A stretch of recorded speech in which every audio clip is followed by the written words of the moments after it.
चिंतन श्री गुरुदेव दत्त. ज्ञानदेव म्हणे तरलो तरलो आता उद्धरलो गुरुकृपे. श्री गुरुकृपेची थोरवी परमपूज्य मामांच्या प्रवचनातून मामांची जी काय प्रवचनं आहेत वामनराज प्रकाशनमध्ये आलेली त्याचं एक एक प्रवचन मी आपल्याला मेलद्वारे पाठवण्याचा प्रयत्न करीत आहे. अल्पसा प्रयत्न आहे, त्याला आपण साथ द्यावी.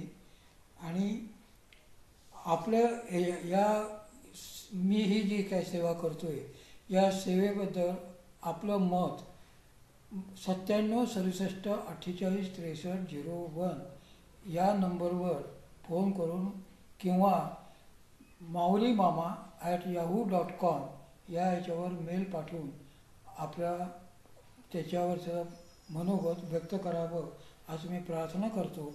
आणि मामांची जी प्रवचनं आत्तापर्यंत माझ्याकडे पहिल्यापासूनची आहेत ती एक एक प्रवचन मी तुम्हाला ऐकून दाखवणार आहे. पहिलं प्रवचन मामांचं जे आहे आलेलं आहे ती श्री गुरुकृपेची थोरवी. त्यात ते म्हणतात, ओम नमो जी आद्या वेद प्रतिपाद्या जय जय स्वयं सवेद्या आत्मरूपा. कोणत्याही मंगल कार्याला प्रारंभ करण्यापूर्वी मंगलाचरण करण्याचा श्रेष्ठांचा संप्रदाय आहे. या संप्रदायाला अनुसरूनच श्री ज्ञानेश्वर माऊली प्रथम मंगलाचरण करताहेत. मंगलाचरणांचे 3 प्रकार आहेत. 1 आशीर्वाद रूप, 2 नंबर नमस्कार रूप आणि 3 नंबर वस्तुनिर्देश रूप. वस्तुनिर्देश रूप मंगलाचरणाचा उद्देश परमात्म्याशी आपले अभिन्नत्व लक्षात घेऊन वंदन करणे हा होय. या मंगलचरणात संपूर्ण वेदांचा विषयच प्रतिपादन केलेला असून ब्रह्मसूत्राच्या आरंभी व्यासांनी पहिल्या 4 सूत्रात जसा वेदाचा संपूर्ण अर्थ आणला तसाच अर्थ माऊलींनी या एकाच पहिल्या ओळीत आणलेला आहे. आत्मरूप हे स्वसंवेद्य आहे असे वेदांचे प्रतिपादन आहे. वेद हे ओंकाराचे विस्तार रूप असल्यामुळे व ओंकारातच सामावलेले असल्यामुळे मी त्यास वंदन करतो असे माऊली म्हणतात. आत्मरूप हे स्वसंवेद्य आहे म्हणजेच ते कोणीही निर्माण केलेले नाही. संत म्हणतात, नाही घडविले नाही बनविले, नाही घडविले नाही बनविले, पुंडलिके आले भेटावया, पुंडलिके आले भेटावया, पुंडलिकाले भेटावया. नाही घडविले नाही बनविले, नाही घडविले नाही बनविले, पुंडलिके आले भेटावया. श्रीमद भगवद्गीतेत भगवान तेच सांगतात, अजो नित्य शाश्वतोऽयं पुराणो. आत्मरूप असे स्वसंवेद्य असल्याने त्याचे वर्णन वेदांनी केलेले आहे. गीतेत भगवान या आत्मरूपासंबंधी म्हणतात की नैनं छिन्दन्ति शस्त्राणि, नैनं दहति पावका, न चैनं क्लेदयन्त्यापो, न शोषयति मारुतः. अच्छेद्योऽयन्मदायोऽस्म्य वलेद्योऽशस्य एव च, नित्यः सर्वगतस्थाणुरचलोऽयं सनातनः.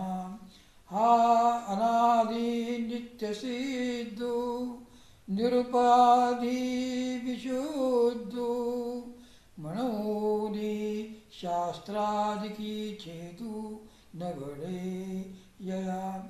हा प्रलयोदके नाप्लवे, अग्निदाहो न संभवे, एत महाशोषून प्रभवे मारुताचा. अर्जुना हा नित्यू अचळू हा शाश्वतू सर्वत्र सदोदितू परिपूर्ण. म्हणजे आत्मरूप हे कसे आहे तर स्वतः स्वरूपे करून जन्म मरण आदी अंतरहित नित्य आहे. तसेच आत्मरूप हे अत्यंत निर्मळ आहे. ते कोणत्याही जड उपाधीने युक्त नाही. त्याचा शस्त्राधिकांनी छेद अथवा नाश होत नाही. प्रलय काळाच्या महोदकात देखील हे बुडत नाही. हे अग्नीमध्ये जळत नाही व कितीही बलवान वायूने त्याचे शोषण करू म्हटले तरी ते होत नाही. शिवाय माऊली पुढे म्हणतात, सकळू ना निष्कळू अक्रियो ना क्रियाशीळू कृशना स्थूळ निर्गुणपणे. आभासू ना निराभासू प्रकाशू ना अप्रकाशू अल्पना बहुवसू अरूपरूपे. रीताना भरितू रहितू ना सहितू मूर्तना अमूर्तू शून्यपणे. आनंदो ना निरानंदो एकू ना विविधो मुक्तना बद्धू आत्मपणे. असे आत्मस्वरूपाचे प्रतिपादन वेदांनी केले आहे. आणि वेद हे एका ओंकाराचीच व्याप्ती असल्यामुळे त्या ओंकारास नमस्कार केला की आद्याला म्हणजे मुळाला आत्मरूपाला ही नमस्कार घडतो. हा नमस्कार जो घडतो तो केवळ शब्दरूपानेच घडत असल्यामुळे व त्याचा अनुभव येत नसल्यामुळे दुसऱ्याच ओवीत माऊली म्हणतात, देवा तुची गणेशू सकलार्थमती प्रकाशू म्हणे निवृत्ती दासू अवधारितोजी. म्हणजे वेदच गणेश रूप आहेत तसेच आत्मरूप प्रतिपादन करणारे आहेत.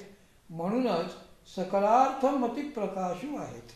संत तुकोबाराय म्हणतात, ओंकार प्रधान रूप गणेशाचे. पण स्वसंवेद्य आत्मरूप हे केवळ शब्दज्ञानाने कसे का कळणार? त्याकरता काय अवस्था प्राप्त व्हावी लागते? यासंबंधी माऊलींनी दुसऱ्या अध्यायात एक महत्त्वाची ओवी घालून स्पष्टीकरण केले आहे. ते शरीरभाव आटती इंद्रिये विषय विसरती जे सोहम भावे प्रतीती प्रगट होय. तो स्वानुभव म्हणजे देहाचे धर्म लयाला जातात. त्या योगे इंद्रियांना विषय आठवत नाहीसे होतात आणि हे सोहमभाव प्रगट होऊन खरा इंद्रिय निग्रह होऊ शकतो. यासाठी पुढील उदाहरण लक्षात ठेवण्यासारखे आहे. एखादा प्रोफेसर विद्यार्थ्यांना तासभर घसा फोडून पाणी कसे तयार होते ते शास्त्रानुसार सांगत असतात. परंतु तेव्हा पाणी तयार होण्याची क्रिया प्रत्यक्ष पाहावयास मिळत नसल्याने मुलांचे समाधान होत नाही. पण जेव्हा एखादा डेमॉन्स्ट्रेटर मुलांना प्रयोगशाळेत नेऊन ऑक्सिजन व हायड्रोजन वायू हे ठराविक प्रमाणात एकत्र करून त्यापासून जलबिंदू तयार झालेले दाखवितो, तेव्हाच मुलांचे मनापासून पूर्ण समाधान होते. त्याचप्रमाणे जरी वेदांनी आत्मरूप प्रतिपादन केले असले तरी त्याची अनुभूती आणून देणारा कुणीतरी हवा असतो. नुसत्या शब्दज्ञानाने पुष्कळसे समजले तरी आत्मानुभूती होऊ शकत नाही. म्हणूनच सद्गुरूंची आवश्यकता आहे.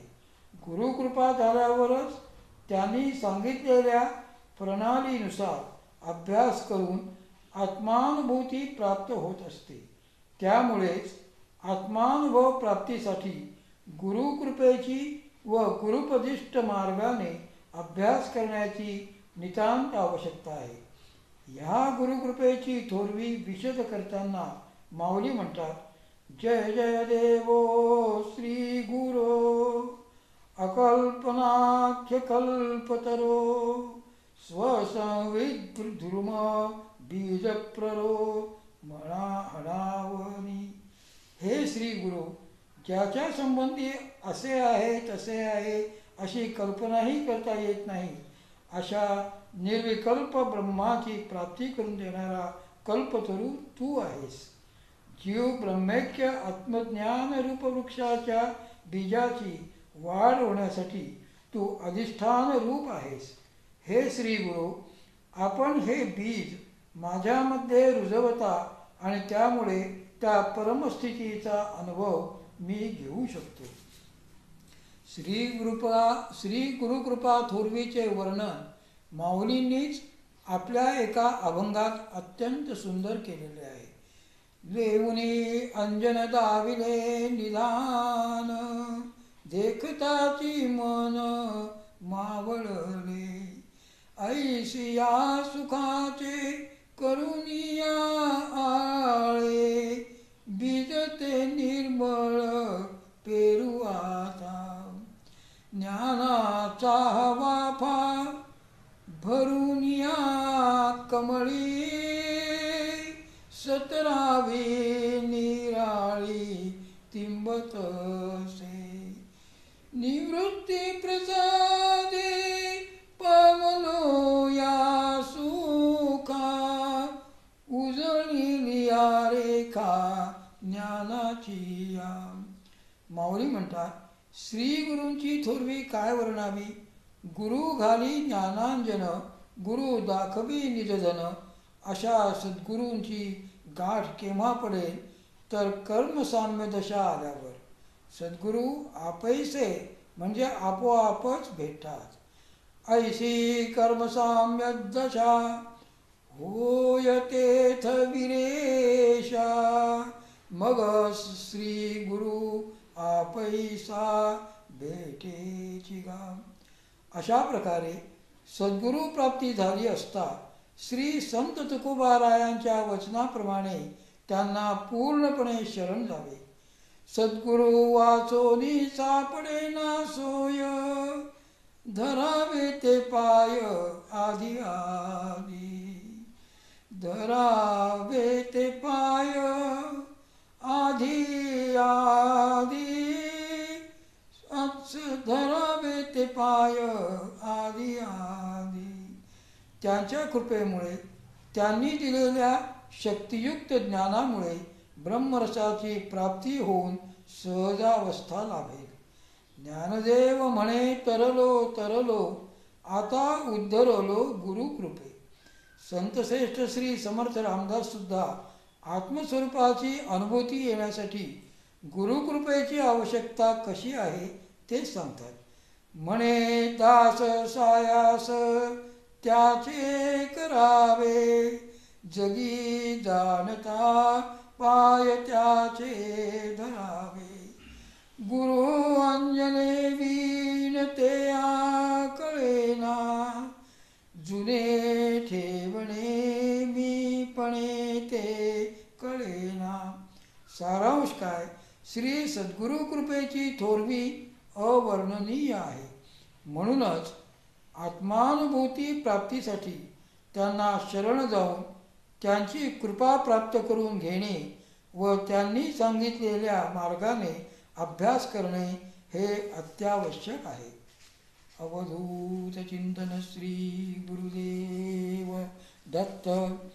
करविली तैसी केली कटकट, करविली तैसी केली कटकट, वाकुडी की नीट देव जाणे.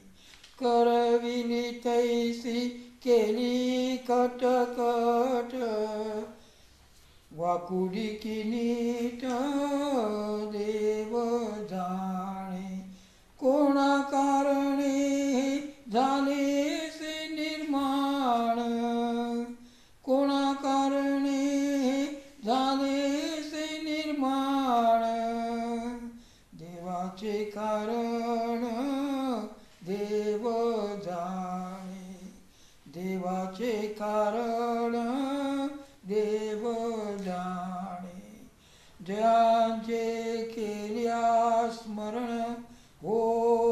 सकल विद्यांचे अधिकरण तेची वंदू श्रीचरण श्री गुरूंचे.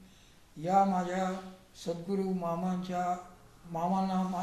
मामाने मला जे जे काय अनुभव दाखवून दिले, मी पाहिले, त्याची मी एक DVD तयार केलेली आहे. ती DVD आपल्याला 50 रुपयाला मिळेल. आणि ते माझ्या वास्तूमध्ये मामांची जी मूर्ती तयार केलेली आहे तिचा एक फोटो पण त्यासोबत आपल्याला भेट म्हणून मिळेल. त्यासाठी संपर्क अवश्य करा. माझा मेल ॲड्रेस mauliMama@yahoo.com किंवा मोबाईल नंबर 97 67 48 63 01 9 7 6 7 8 3 0 1. अवधूत चिंतन श्री गुरुदेव दत्त.